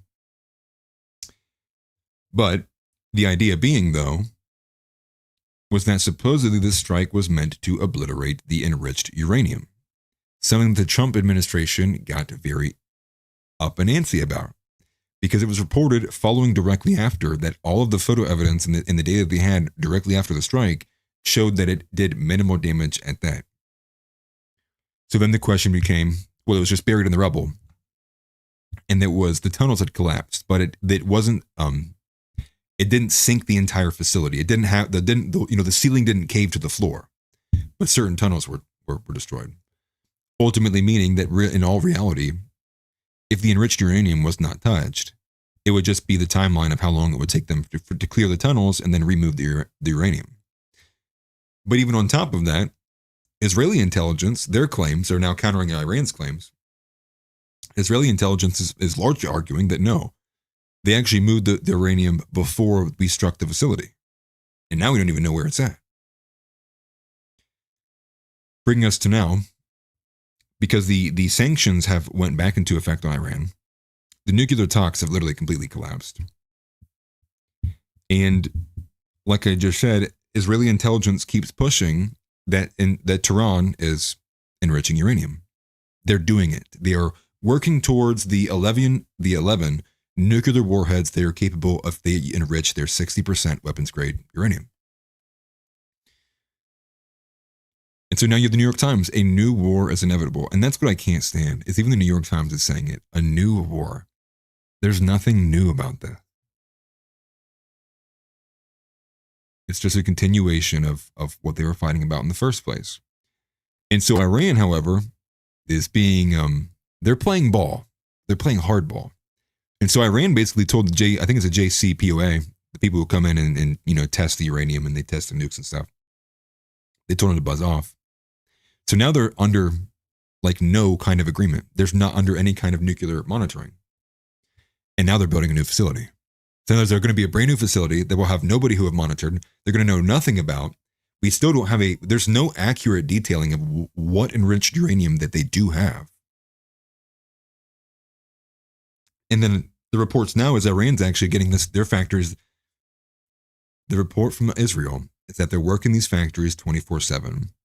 Now, the statements from Iran have been that if they detect that Israel's about to launch an attack on them, their goal is to drop 2,000 missiles simultaneously. Now, for context, over the 12-day period, Iran only sent about 500 missiles in about 12, I think it's like 12 waves total. I guess you could say that, separated by 12 days. And we saw the damage that was done then. Now imagine them dropping 2,000 at once. And that's kind of their goal. So that's supposedly what's being reported as the kind of, this is how close they are to hitting each other. And what's been coming out of this, actually, and I've seen this posted by random accounts and mainstream accounts too, and you'll probably find this the more that the story kind of gets circulated, is what I'm seeing. I'm not dying for Israel either. What I'm seeing from these people, the pro-Zionist crowd, is they're now making the rhetoric that if Iran does drop 2,000 missiles simultaneously, that Israel needs to treat that as if they did drop a nuke. And so I see that being, Israel will use that. So a nuke, it wouldn't have been a nuke. Iran's not going to drop a nuke. But they'll say by the nature of them dropping the missiles 2,000 all simultaneously, it's like as if they did drop a nuke. And what's that going to do? Internationally, I don't think really much, but I think that would be enough for the retards here in America to go vote for us to go die for Israel. And that's what I fear. Is the rhetoric there. The painting of Iran. Painting Iran as just these dumb, ignorant jihadists who have literally no brain cells, and that the number one threat to America right now is Islamic influence. And so to give you an idea of, where the Iran and Israel war is at right now currently, and I want to make sure I don't miss anything. I had a lot of notes on this. Let me go to the Pickaxe Mountain. So this is the new facility. A new uranium enrichment site. I guess I should say that. Put it up here. So Iran has reportedly developed a new uranium enrichment site codenamed Pickaxe Mountain, adjacent to Natanz, and has refused to allow international inspections of it. And I believe Natanz was the one. No, I don't want to say that. Yeah, Natanz might have been the one that was untouched. Because there was 3 total. And they've refused to allow international inspections of it. And then in addition, Iran's missile factories are said to be working 24 hours a day in order to mass produce an arsenal and prep for a potential Israeli attack. And so they have the rough report there. But yes, 2,000 missiles at once. That's what Iran would like to do. And then additionally from there, I think I might be forgetting one. Well, it is actually the fact of where Trump comes in on this, right? And this was kind of the trust the plane element. This was the beginning of the massive drop of approval rating for Donald Trump, was the way he's been acting. And similarly with the Epstein files, right? Are we still talking about the Epstein files? Was the same level of irritation that you could see exhibited when people were pushing about, did we actually need to bomb them? Why were we bombing them? You know, was the strike successful? And what you got, now even if we revisit Charlie Kirk, you guys might remember this. The report was that Charlie Kirk was barked at by Trump himself for trying to insert himself in the conversation and tell Trump that bombing Iran was a bad idea. And Trump definitely barked at people on Truth Social and elsewhere, saying that we're completely obliterated. We now know that was a lie. It was not obliterated. And in addition to this, the inner workings of Israelis' politics and the opposition party to Netanyahu are getting more vocal by the day. Also circulating is this clip. Now it is in Hebrew, whatever they speak. I don't even know. It's just whatever magical language that ain't English. I ain't learning. He's being accused. Now this is another member of the Israeli Knesset, but she's in the opposition party to Netanyahu, which is what I almost covered about a month ago, because there was a testimony or an affidavit given by an IDF soldier that they were given a stand-down order, that he was given a stand-down order around 9 a.m. on October 7th. Following that same vein, I'll just read the caption. Benjamin Netanyahu is now being accused of bearing responsibility for the October 7th terrorist attack in Israel and for allegedly funding Hamas. Israeli Knesset member Naama Lazimi claims Netanyahu issued a stand-down order and ignored key security protocols before the attack. Lazimi went further, calling Netanyahu a plague and an enemy within. And understand, if that is true, what does that mean for the current war front they are having and waging on Gaza, all in the name of to get Hamas? If this starts to circulate, I would expect internationally, it's going to put the absolute, what's the word? It's going to put maximum pressure on the United States in the international circle. If the rest of the world begins to get privy to this, and I would imagine they will, because we're already seeing elements of that. It's like the entire world is against what Israel's doing. The ICC is issuing arrest warrants. There's other courts have been doing it too. But I'm going to go ahead and play this. I have one notification and 2 DMs. Yes.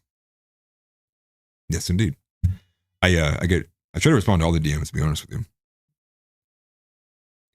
It's not in English, so we'll watch it. For those who are listening only, I apologize. I don't want to just read the whole thing either. But here it is, just so you can see the body language coming from this female as well. But the captions are all here at the bottom. בנימין נתניהו, מאשימה אותך בטבח 7 באוקטובר. האסון הגדול ביותר שידעה המדינה קרה. So she's basically saying, she's accusing him of the October 7th massacre and it happened under his watch. במשמרתך, גם אם אתה ישן עם מצפון נקי, לא נשכח לך, נזעק את ההפקרה, תקום ועדת חקירה. And I'm pausing it just so you can see there's clearly support. She's not like a lone person by herself. There's support happening elsewhere in the Knesset. אני מאשימה אותך בנימין נתניהו במימון החמאס, בבנייה. So she directly accuses him, Netanyahu, of funding Hamas, building terrorism, ועצימת העיניים and האיום turning a הקיומי blind עלינו. eye to the existential threat והפקרת against us. ביטחון המדינה כמדיניות. ביטחון הוא לא אינסטרומנט פוליטי, שמעת? הוא מעל הכל. אני מאשימה אותך, נתניהו, הפכת את הציבור העובד והמשרת לחמורו של משיח. יצרת את ברית... Now, this part I didn't understand. She's accusing him of turning the working and serving public into the Messiah's donkey. I have no idea what this was. גבורת הלוחמים נעלמה מעיניך, אבל לא מעינינו. היא האור שאיתו נבנה מחדש. אני מאשימה אותך, נתניהו. השחיתות האישית שלך הפכה למכת מדינה. כל מושחת הופך שותף. ככל שיש לך תיק יותר גדול על מישהו, הוא יותר נוח לך. So she just continues. And that's her basically going in on Netanyahu. Now, actually later on, I saw another clip. This is also from RT, and if you can see that in the corner, it's from RT. There was another clip that they just pushed these people out. So there was other ones in the nest that they were also being vocal, and then when Netanyahu was at the podium, he basically had them left. He pushed them out. So it's to show you that there is clearly, obviously, opposition party to Israel. Like, so they're not a monolith even inside their own nested, but for different reasons, and the majority of them not still being in America's interest. What do we do with that, right? And and you follow this with some of the other information, right? So I believe it was reported like literally the day of or the day after, or actually it was reported beforehand too, that Egypt had foreknowledge of this attack. There's also reports that the IDF had known that the IDF had been privy themselves. Now there's multiple pieces of evidence. Now there's, this Knesset member, having the courage to say this. So clearly there's evidence being shown around in Israel about this that we're not getting as much. Obviously, it's not penetrating our firewall here. But one of them did. And it was the soldier who was willing to testify that he was given a stand-down order around 9 a.m. And now footage, and I don't even know if I can even pull up or if I can find, supposedly showed from a helicopter, but it's hard to trust really anything you see on the internet anymore. Uncle House saying that over half of Netanyahu's campaign donations come from the U.S. And that is the problem. That right there is the problem. Oh. American Eagle was one of his largest single donors. That's lovely. But this is the problem, and this is why these people should not be allowed to hold power in this country. Is because they have dual loyalties. And I wouldn't even say they have dual loyalties. They have loyalties to a nation that is not America.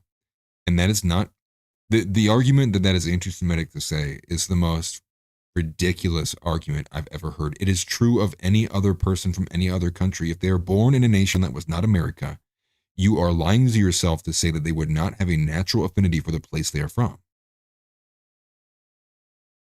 It's objectively not true. No one could make that argument without sounding retarded. But they do. And when you have direct quotes from literally Ben Shapiro saying like the single guarantor of his commitment to America is like our relationship with Israel. It's like, well, what am I supposed to take from that? That he's just done with America the moment America stops helping them? And you're going to tell me that Ben loves America more than that country? Like, come on. Come on. Can we be for real? Can we be so for real? I saw there's new Gen Z jargon going around called top left. I'm getting old. If you don't know what I'm talking about, good. Don't ask me, because I don't even want to tell you. Gen Z slang is extreme brain rot. Absolute brain rot. And now, going off of there too, go to Brittany Peterson or Pedersen. I don't really know how you pronounce it. Who cares? Where's my watch screen? Lord of mercy. AF Post. Colorado Rev. Brittany Peterson says 60% of ski resorts depend on workers with J1 visas. Wow. Who gives a shit? Anyways, and that Trump is hurting Colorado's economy. Well, as a non-Colorado resident, I also don't care. Trende Aragua, don't they run like a monarchy in Colorado or something? Is Colorado even a state anymore? Pedersen faced overwhelmingly backlash. with many asking why U.S. ski resorts are using visas to staff local jobs. And that is the point. That is the question. Now, funny enough, I live in a colder area, and I grew up next to a ski resort. I actually grew up with one. Well, ski resort might be a little too far, but I grew up next to a ski place. And they hire, it's a temp job. They hire these people for temp because it's not year round. You know, there's seasons when it gets warmer, so you can't ski down a grass hill. You could try. It ain't gonna be fun. Where in the world can you find justification that instead of giving these ski resort jobs where they basically punch tickets and walk people and stand and just make sure they have their seatbelt on before they go down some stupid lift, that those we need to bring in foreigners to hold those jobs? No. You know why that is? Oh, is my audio cutting in and out? I apologize. Hopefully it's not my internet connection. It could be that, actually. Somebody they're getting the call right now. But it goes down to the economics of it. It goes down to the labor of it. Why is this ski resort so overwhelmingly unwilling to increase its wages? Is there an audio issue?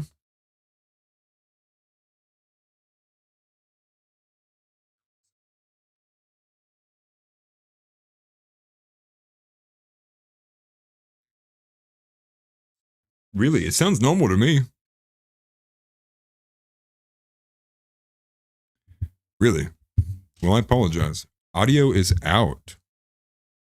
Are you serious? I can hear it on my end.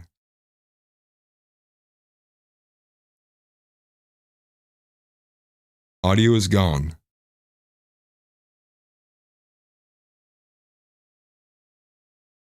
I can hear myself right now. I have it pulled up. Okay, they're fucking with me. Okay. Thank you, House. I appreciate it. Come on now. Listen. Listen. I'm a dad now, so I can fall for stupid things. Okay. I didn't know if they're being serious or not. I was trying to pay attention to the comments. But that was the point I was going to make. Was the unwillingness. The unwillingness to actually hire the youth at the wages that they need to be paying them. But that's also it, is the youth is not going to take a job for like $14 an hour. Why? Because you can go to McDonald's and make 20. And so you have a lot of these that are, it's just this continual problem. And I think Jimmy Dore did the best job of showing this comparison, right? And I forget what the first date, I think it was from the 1980s. In the 1980s, I should say, for every $1 the employee made, the CEO made 42. Arriving to today, for every dollar the employee makes, the CEO makes 351. And how do you get that? Because the extraction of wealth continues. It continues. And it has exacerbated this problem, which is the profit margins, right? It's the investment in the stake of the employees is not there. You are the most basal, bare minimum. You are simply a pair of hands. You are a warm body. That's what you are.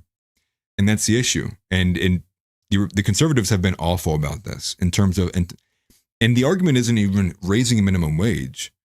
The argument needs to be like, what is the deal here? Why is every company across the board seemingly in lockstep refusing to match their wages with what they should be?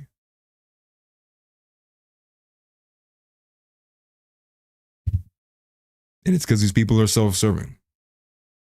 And you used to have these jobs back in the day where you would get like a little bit of stake into it, right? And now there's some places that are still like that. Like with Lowe's, for example, I have a buddy who works there. And his bonuses come with like, financial bonuses. He also gets, share stocks, and there's an investment. And it's like they build it out in a way that's like they want to make you feel like you're actually like a meaningful person there. Most jobs don't have that. And if they do, it's all like from the HR department, and like they give you a cookie. It's like, here you go. Here's your bonus this month. And by the way, I need you to stay 3 hours extra. I know you already have 20 hours of overtime, but anyways. And it's labor market. And I need to explore this in greater detail than what I will here right now, but this is what I would say.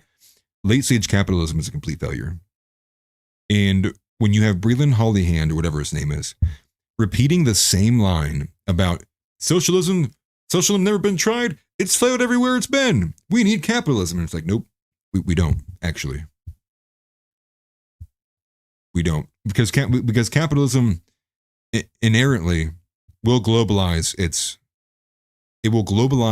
labor. And that's what we're saying. It will outsource. And why wouldn't you, right? I mean, just do it in a vacuum. If you're playing a game and it's like, well, I can buy four workers who will get 100 units done every week, or I can buy 40 workers who will get 1 million units done per week for the same price. But it's a no-brainer. You would have to argue from the socialistic position, or there's probably a better way to say that the CEO should have a increased interest in hiring the Americans, even though they'll get less benefit for it. They'll get less for their money. Now, you could call it not capitalism. You can say it's corporatism. You can say it's whatever, but late stage capitalism is cooked. At least the way that we did it. Capitalism failed too. And that's what it needs to be explored at a much, much greater length. And particularly, what system is the solution, and how do we fix these things? How do we repeal it back without a complete kind of lapse? Yeah, crony, compressed, yeah. Corporatism, there's different names you could throw in there to really kind of describe it. Brittany Pedersen being an absolutely huge disappointment. And apparently, Brittany Pedersen, not only was she using her little child as a political tool, supposedly she used to got a nickname called Heroin Barbie. I just was reading this story earlier today. Because she was trying to create drug injection sites so people could safely take drugs. I repealed the 19th. I'll leave it at that. We're going to get into the community submission today. I'm running a bit long. Actually, we should have went faster. I should have talked faster, to be honest. Late stage OnlyFans, Lord have mercy. I don't know what that looks like. We do have a community submission. This is from a few different people, but as always, it did definitely come from House. Here we go. This is today's community submission. 50-year mortgage. And do you know why Trump is proposing a 50-year mortgage? Because he would do anything besides deporting people. He would do anything besides actually fixing the problem. Because you know what else would fix the housing market? Deporting 50 million illegals that shouldn't even be here. That would really fix the housing market. And for a plethora of reasons, but largely due to the simple principles of supply and demand. And everyone knows this. Anyone who is smart enough to grasp the basics of macro and microeconomics 101 can see that. But because we are not concerned with American citizens' interest, MAGA is moving to propose a 50-year mortgage. No joke. No joke. And I couldn't be any more disappointed. And so he kind of floated this idea. Trump floats this idea with a picture of himself and Teddy, I believe it was Roosevelt, saying great presidents, right? Because I believe Roosevelt was the one that brought about the 30-year mortgage. And Trump is like, and look at me, I'm just like him. Here's my 50-year mortgage. Great American presidents was the caption. And then shortly thereafter, it was, what was his name? The FHFA director, Bill Pulte. He confirmed it on X. And it's like, oh my gosh. So this sent a lot of people, even the plain trusters, into a spiral. Now, there's one thing I would really like to focus in on, because it does kind of connect where my energy was at with Chuck on the Sunday show, with where Woe's energy is at on this response to one of these replies to somebody who quoted his tweet about the 50-year mortgage, and we'll get to that. But not too many details have been released. So a lot of people are kind of, playing a guessing game with like what the rates would look like, and what the plans would look like, the breakdowns of them. So some people have tried already sending some out. And one of the barriers that's still in the way, though, is that there's this act called the Dodd-Frank Wall Street Consumer Protection Act, which did make mortgage underwriting a lot more strict. And inside there's something called the qualified mortgage, and that specifically does not allow for anything beyond a 30-year mortgage. And so that's a small barrier, but there is a barrier, nonetheless, that they will have to get around to allow for that. So there's some process that will need to take place, and I really do not expect this to go through. I doubt it. But who knows? But it is essentially indentured servitude. It's what it is. A 50-year mortgage, and you look at the interest rates. Man, forgive me. This is from Woe. And this is from Woe to those who dwell upon the earth. This is Woe. This is one of the co-hosts of the Stone Choir podcast, which I heavily recommend, with also starring Corey Mahler, who is a bit more of the more, I guess, public one. He shows his face. He does not afraid to show his face. Woe is the one that had an issue with doxing not too long ago, and so he kind of has been anonymous. But he writes here are the 15, 30, and 50-year amortization tables for a $500,000 6.5% loan. If you take the 50-year loan at age 30, by the time you turn 25, you will still owe $440,000 after paying $600,000 in usury. This is literal indentured servitude. Oh, and they own the house when you're done. And so if you look at this here, let me go to the 30-year. Now here's the 50-year. And so a $500,000 loan, by the end of it, it's looking like you are all told, and this is just in interest. Yeah, in interest paid all told right there is like $1.2 million. So paying almost $700,000 more on a loan for $500,000. I mean, I want to see what, what's his face? The finance guy. I wonder what he was saying on this. He's probably losing his mind. And so he goes into more detail here, and I'll make it a little bit bigger so you guys can see this. He says, and anytime you refinance into a lower rate, but at the same term, you are resetting this curve back to zero. Unless you're in a position to make significant extra payments during the early years, you will effectively never own anything. In this 50-year loan scenario, the bank has been repaid every single dollar it lent you partway through year 16.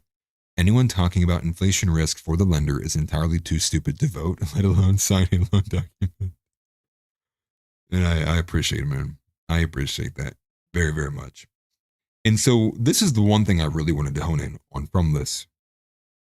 And the first would be this, actually. The first, again, to reiterate, this is being floated around because you are not getting what you voted for. If you voted for Donald Trump, you voted for mass deportations, you voted for the whitening of America is what you voted for. And you're not getting that. They refused that. That was the rug pull. That was the scam. And they'll do everything prayerfully to make you think that they're doing stuff, but they won't. And this problem could be solved without needing to get your children to sign up for basically slavery.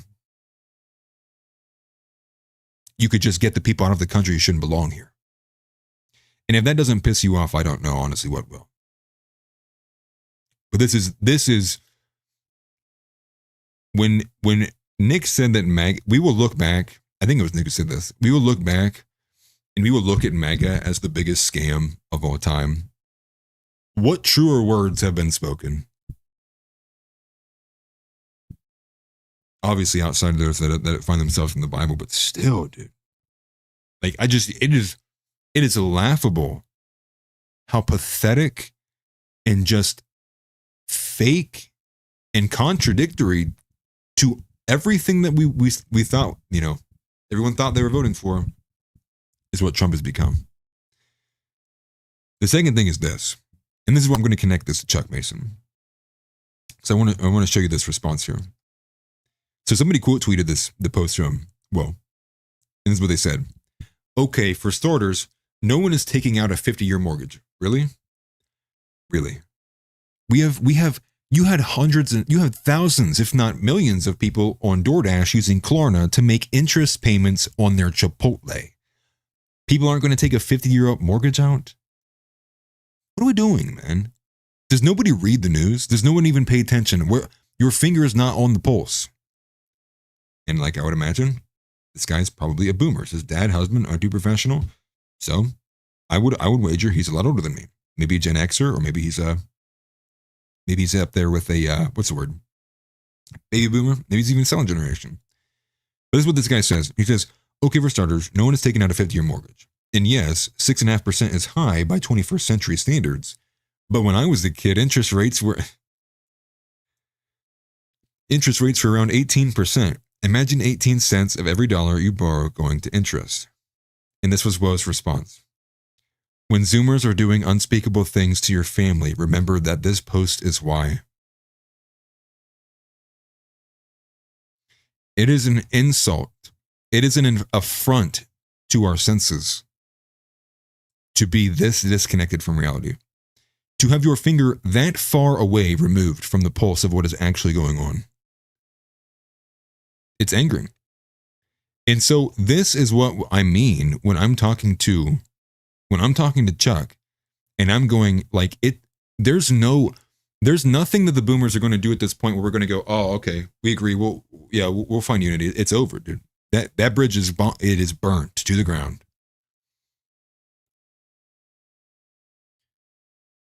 They can't understand why everyone's angry at them.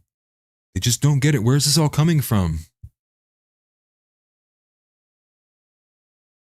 And maybe that's the way it goes. And then that's a terrifying element too. You get the balkanization on the lines of age. We're drawing moral lines, and we're drawing our factions by how old you are. 34 years old. You're younger than. You're with us. You're older than that. See ya. Good luck. And I think it was even what's his name? John Ward. John Ward brought up the famous Napoleon quote. Wouldn't trust anybody over 40 in a revolution. Why is that? And I agree with him. It's because there are clear and obvious differences to the generations, because there just is. I mean, they're just for pragmatic reasons and realistic reasons, but in this case, exacerbated by the propaganda, exacerbated by the psychological warfare, the operations happening, and that you have big pockets of people who are pulling out. They're pulling, it's like Neo, they're trying to help the others. Like, come on, take these off, open your eyes, see the real thing. And then meanwhile, you got boomers and others reattaching people. No, put them back in, go back in the system. Nobody's playing this game anymore, man. They underestimate just how nihilistic all of these people are.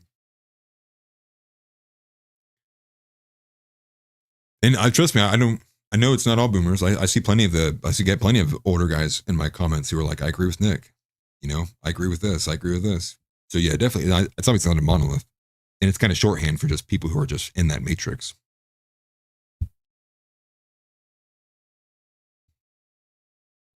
Underestimating entirely the level of rage, anger, depression, frustration, and willingness to make it not so. And that's what I don't get. It's like, you have these people reaching out, saying like categorically across all elements of life. It's like, the women suck. I don't have anything to build for. And I'm not going to flagellate myself in such a way to do the song and dance, to have a woman do even something halfway remotely that I would even want in the first place. Secondly, you go to the health. You go to the fact that basically you have to like sign up for Ian Carroll's like Cloco app to know that you're not eating, fried lizards that were picked up by Indians who were being trafficked across the Mediterranean. What the hell is that? Combined with a huge difference of just engagement for like what is considered edgy humor. And then you add the race element to it, which race, I think it touches most people. I think race is a bit more broadly encompassing than the woman question and the JQ. And everyone's going, dude, it's, You are lying to us. And it goes right to what Steven Crowder had said when he was talking about the black kids in the water slide. And everyone knows that they have been in a situation like that, where you've been in the line at Dollar Tree, and all of a sudden, out of nowhere, whether it's a black mom or it's a black teenager, they just turn around, they push you out of the way, they reach in front of you, they have no decorum, they're just not civilized behavior. And time again, you begin to notice something about that. You go, it seems to be that the majority of people who do behave like this are of a certain color. And then you go to the DI elements, you go to the SNAP benefits, you can stretch this to other races as well too. And then when it meets it's comes full circle to how it appears in politics and identity politics, and all the boomers are telling the white dudes, shut the fuck up. Don't play that card. We're better than that. We're going to play with both our hands tied behind our back while we're also sucking off Israel every single day of our lives. We're also subverting Christianity nonstop. And we just don't know why the youth is mad at us. And what they fail to understand is that we view the older generation, and I want people to not take this personally, especially if you're older. But me and many of those who are even younger than me, we view you people as the most cucked, pathetic pieces of beta shit we've ever seen. And we do blame you. We look at the way we see your wives dog walk you on a daily basis, and we hate it, and that's why no one's getting married. They see the example you put for your children, and they said, I'm so disgusted by that shit. Dude, hell, what is the leading cause of death between men's ages 18 to 30? It is suicide. They would rather take themselves out of this country or out of this world than be what you guys were. Can't understand why there's disconnect. And of course, I don't understand Hitler. They haven't been psychologically raped to death like we were. Now, surely some of it, but Gen Z is clearly getting the worst of it from start to finish. Now, when I was growing up, there was at least a period of like decency before it really started to hit, like in the early, around 2008 with Obama. Or more around 2010 with Obama, to be honest.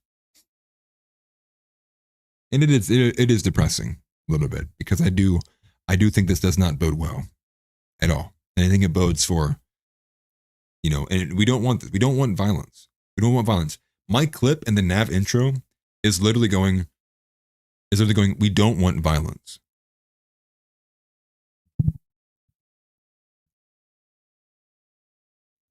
We just want to not be lied to anymore.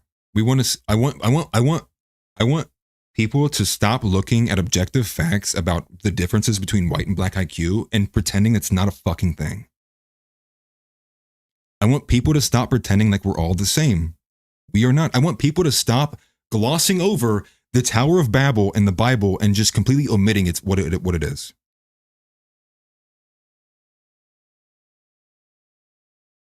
Ma, just ban this Larry Love guy. I'm not going to deal with this ignorant. Or I can do it too. It doesn't matter. Get the fuck out of here, dude. Get the fuck out. I do not give a shit about you being triggered by race, dude. Don't care. We're getting stabbed to death and can barely get convictions in court.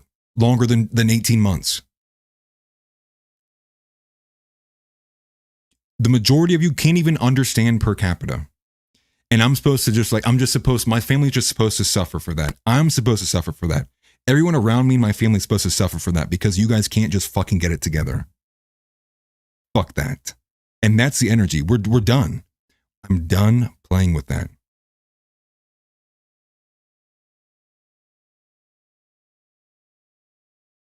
It's about being honest, right? It's about being truthful with reality. Can we just stop lying to each other? Because I don't know how you expect any of this to disappear when you keep lying to yourself. Lying to each other.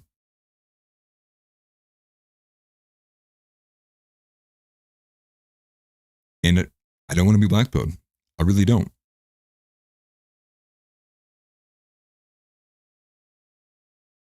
But it's just like, what do you get off on, man? Like, how dare you come in here and say something that we all know is fucking wrong? calling you uncivilized. We're just saying, like, listen, dude, the capacity for your intelligence is not what ours is. And so it's going to end up in multiple different results. The multiculturalism has been a failed project. Our entire, everyone is atomized. The worst relations period. At some point, somebody's got to look up and say, man, we can't keep doing this. There's got to be a different way. Yeah, and good thing, yeah, the Iceman. They're not deporting guys. They're not deporting violent criminals because the sexual assaults weren't lasting long enough.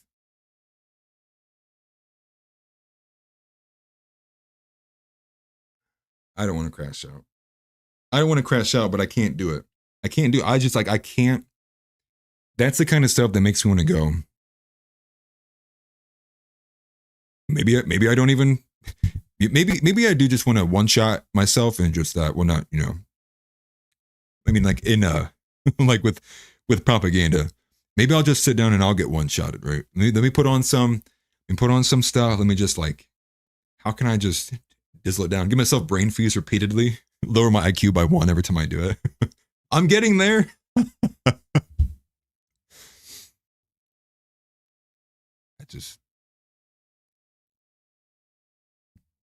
I don't know. Because I don't think that incrementalism is an answer. I try not to blow up too much. I really try not to. But it's the same shit. It's the same comments. It's why are you calling me uncivilized? Why are you saying that about, I don't agree about the IQ. There's nothing to agree about. It's objective. What are we talking about? I agree with everything you say, but I think the sky is red. What? Okay. All right. That was weird. Why did you say that for? That didn't make literally any sense. But moving on, we're going to go ahead and move on to the gay of the day. And it was pretty aggressive today. The gay of the day.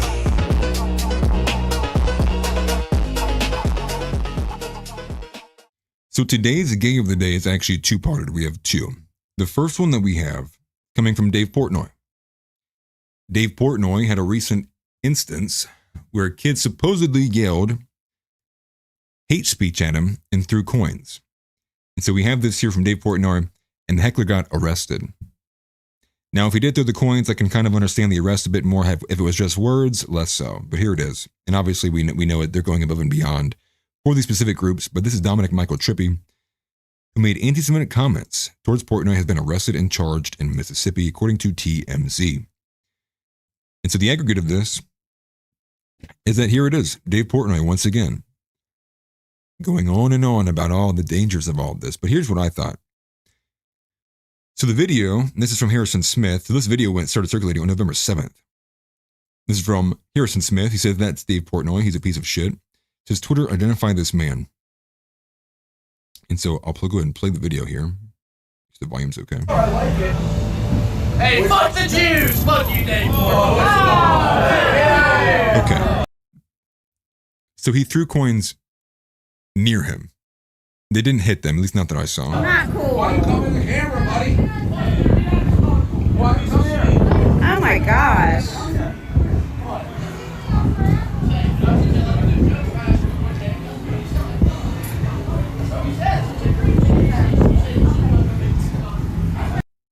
That's basically it. Then we get this. So pay attention to this. November 7th, okay? So this video is posted. It looks like it's like 2:45. It had been like right off the rip.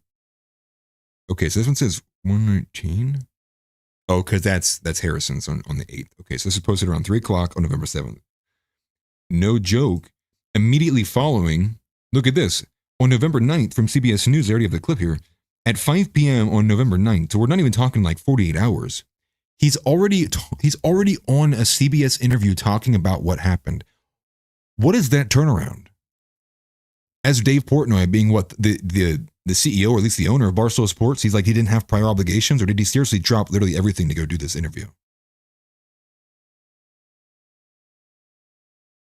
Like that to me was insane.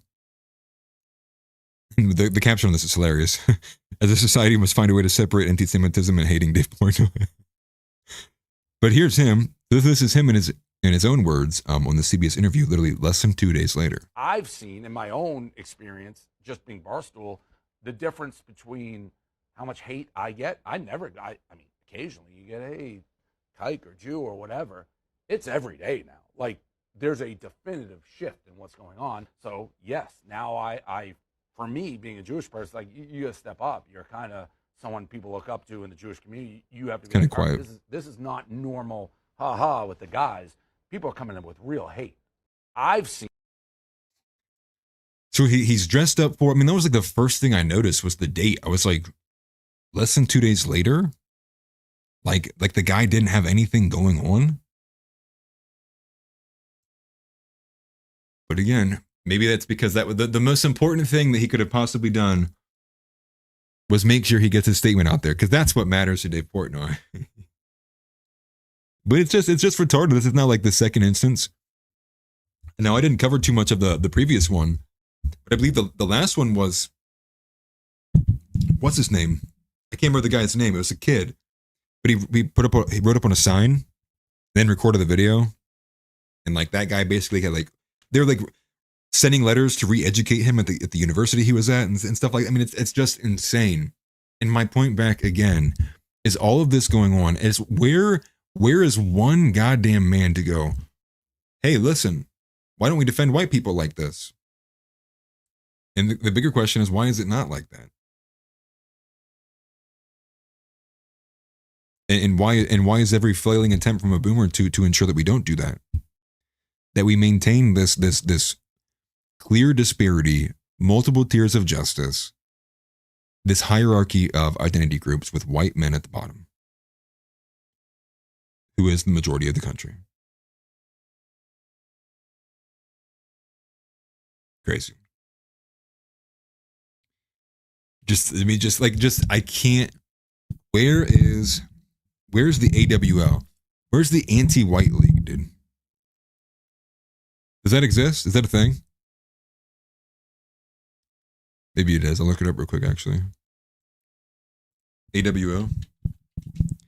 Is there an anti-white league? I doubt it. If they tried, they would get labeled as a hate group. That's funny. There's one that I found, and they have 7 followers. Oh, wonderful, man. Okay, we're guys. But the guy is arrested now, and that's where we are. That's what the authorities will do. So you know what they won't do is somebody who just recently came from a city. What they won't do is actually clean up the city. What they won't do is actually go on MLK Drive and sit on the corner, sit on the block, and actually watch and wait for drug dealers. What they won't do is clean up the porches. What they won't do is clean up the liquor store. What they won't do is lay down the law in any single one of these places, except for in the rich areas on the highway when you're going 74 and a 70. Because that's safe. Because the average man in this country is a raging coward. Absolute raging coward. And by default, for most of them, most of them are afraid of their own wives. Brother, if you can't say anything you want to your wife, I am sorry. I am sorry, we are just living 2 different realities. Now, it's not to say that everything that you don't, even out of anger and stuff too, but it's like, really? You know, you saying enough words is really gonna threaten? I mean, and then it's like, what relationship is that? But again, I'm spending too much time on that. And this is now multiple people who've been arrested. You know, you have the Seth Dillon one, you have this Dave Portnoy one, and there's one that I'm forgetting. But it was the random one. It was the random guy in Texas who's like, the authorities just show up at his house. We wanted to talk to you about your anti-Israel posts online. Like that. Are we in the UK right now? And then, I mean, he hits him back. He's like, "Where's your warrant?" And they're like, "We don't have one."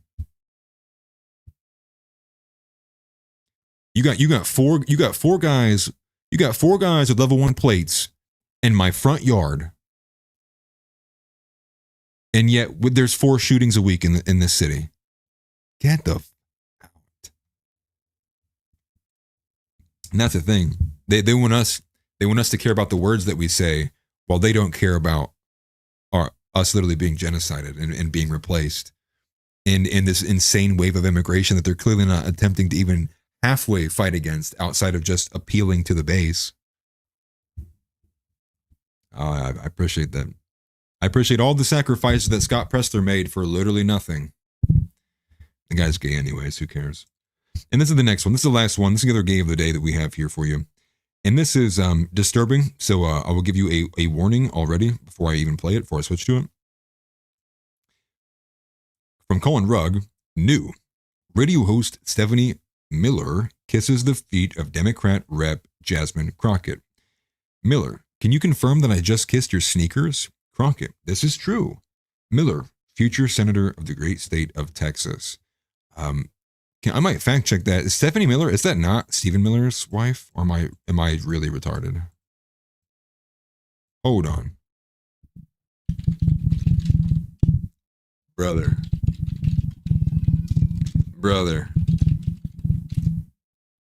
No, it's Katie Miller. Okay. I just wanted to make sure.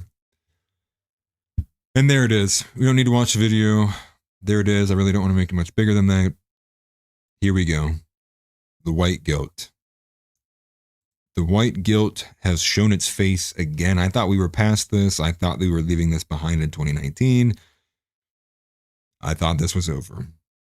And Jasmine Crockett, of all people, too. It's like, how humiliating. How utterly humiliating.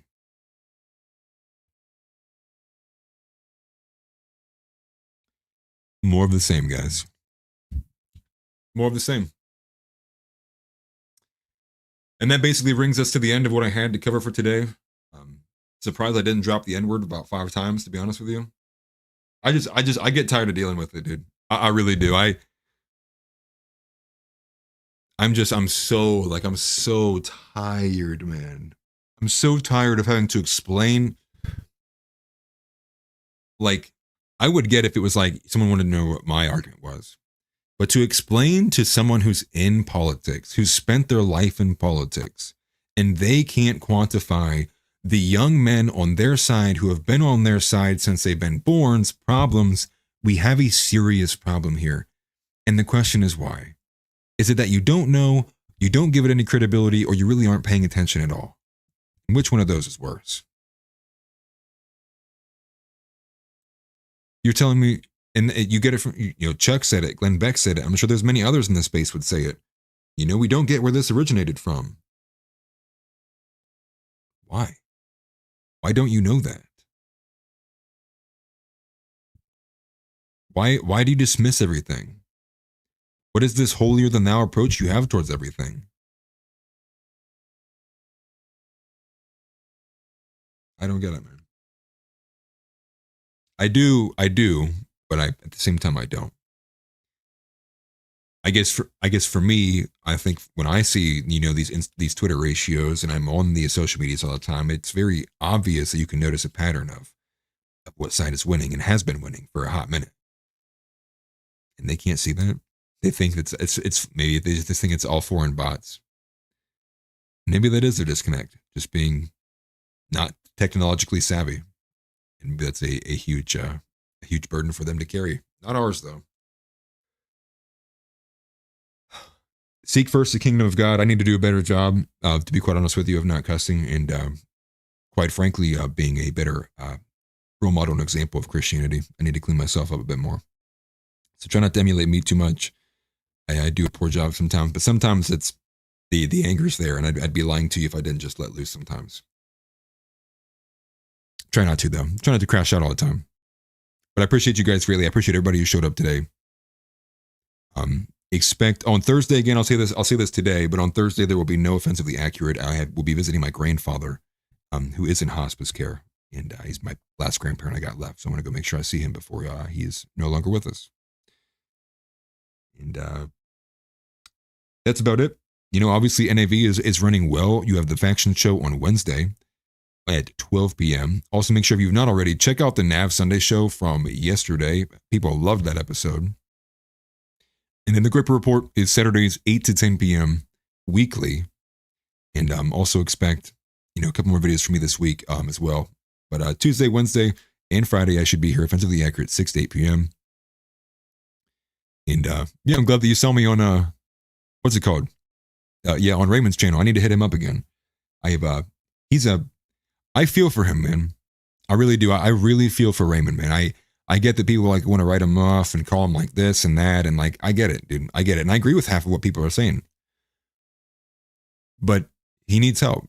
And it's up to us to be a team. Like, we are a team. Like, we are on the same side. It's we need to have each other's backs, and we need to get back to that, right?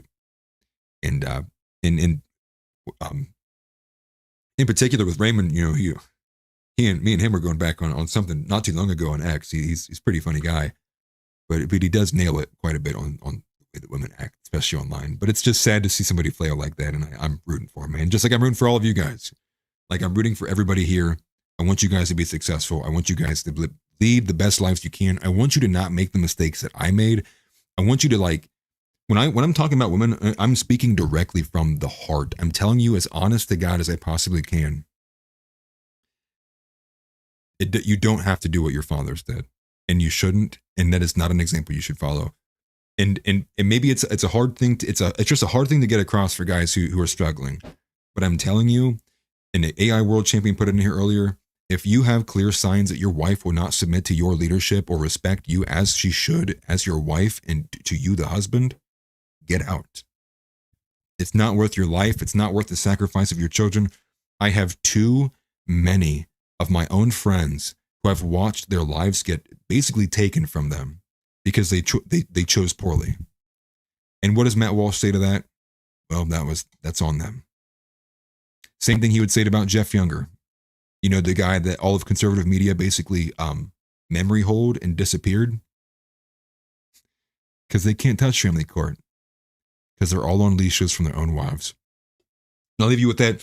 I appreciate everybody. You guys have a good rest of your night. Christ is King. As always, seek first the kingdom of God. Make sure you are always doing your best to honor and live the way that Jesus did, but also living the best life as you can. And I know sometimes we fail at that. We all do. We are human. That is in our nature. We are not going to be perfect.